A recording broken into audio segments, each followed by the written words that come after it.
Hello kids, how are you doing today? I'm happy to be with you one more time.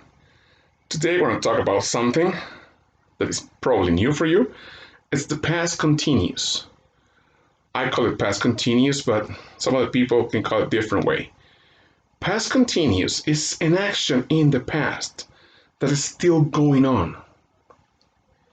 Es una acción del pasado que aún no ha terminado, que sigue continuando, que sigue. It's an ongoing action. Okay? For example, yo estaba jugando. That's something that was happening. It's different than saying yo jugué. Right? This is an action that stopped in the past. Algo que pasó en el pasado, que se detuvo. Yo jugué anoche. Right? It's quite confusing, but it's just like if you understand it in Spanish, you will get it in English. Mire, yo estaba viendo una película anoche. It was something was going on last night. Algo que estaba sucediendo. Right? Now, this particular verb has something. It is made up of two things.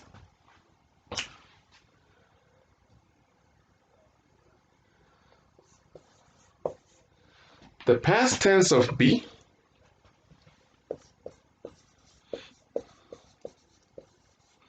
plus a gerund. What is a gerund? Remember in Spanish what a gerundio is? Oh, you probably don't know. Gerundio was those like ending in endo, ando, jugando, comiendo, saltando, estudiando, bebiendo, right? Those are gerunds. Now in English, gerunds have the ending in ing. All the gerunds end in ing. In the past tense of be, we have two different forms of be for the past tense. One is was, and the other one is were. Remember that, kids? We have learned this already. Was, we always use was when we talk about I, he, she, or it. Okay? And we use were for you, we, and they. Okay? Plus the gerund. So it's very easy. Very, very easy.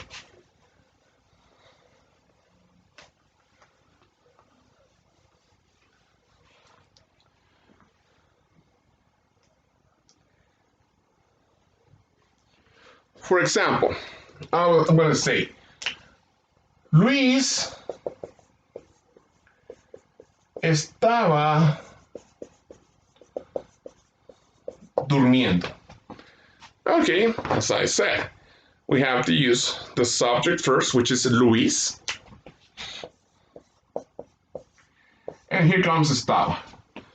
Is it going to be was or where? Let me see. Luis is he, right? I, he, she, it. I use was. And how do I say durmiendo? Well, I have to think about sleep. Dormir. And then I have to add ing. There is a rule for this ing thing. I'm not going to take time. I'm going to take too long on this one because I don't want to get so extended with this theme. Talking about the rule, because there's a rule. You can find it in another video. But now I'm going to just stick to this. So Luis was sleeping. Now, let's create another example.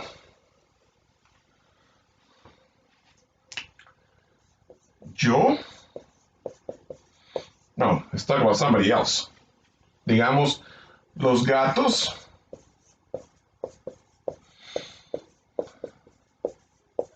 estaban comiendo. All right. Now let's talk about the cats. So I'm going to say the cats. Now here's different. I'm talking about the cats, plural. They, right? And they doesn't go with was. Go with where. The cats were. And how do I say comiendo? Well, it's easy. How do I say comer? Eat. And then I have to add ing. The cats were eating. And that's it for the affirmative statement. Now, for the negative statement, it's going to be so easy too. For example, let's say that yo no estaba nadando.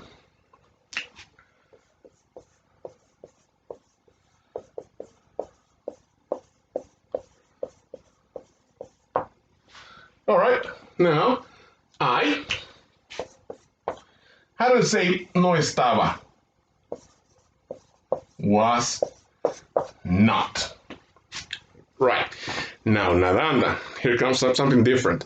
How do you say nadar? Swim, right? But in this case, before I put ing, I have to add an extra m. Then ing.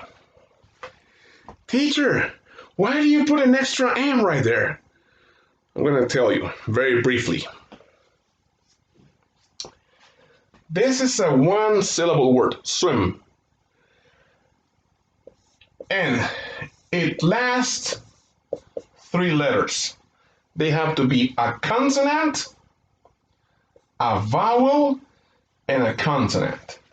Si la palabra es de una sílaba y termina en consonante, vocal y consonante, siempre agregamos la última letra antes de poner ing. It's very easy, all right? But there's an exception for this rule. What's the exception, teacher? Okay, those words like play, like fix, or sorry, which was the other one? Mix, play, and God damn, give me 1 second, kids. And X, no, X is right here. Y and Z. God damn it. Give me 1 second, kids. Y, X, and something happened in my mind. But, and Z. No, it's not Z. Give me 1 second.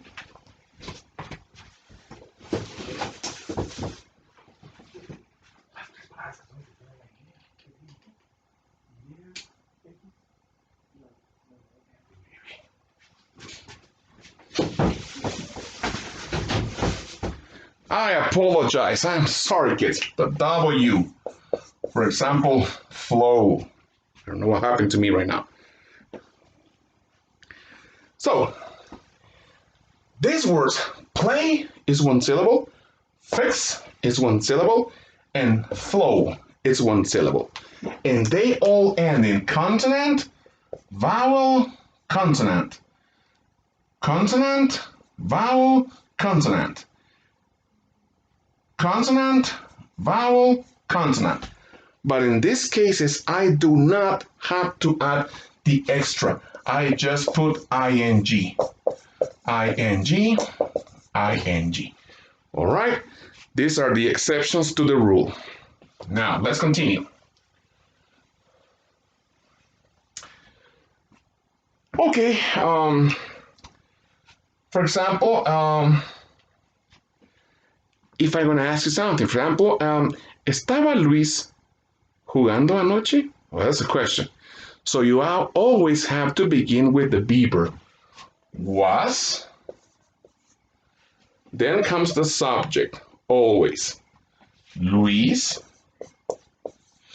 And then we have to put the gerund, the ing word. I said jugando, right? Playing. And then comes the complementary. I said last night, anoche.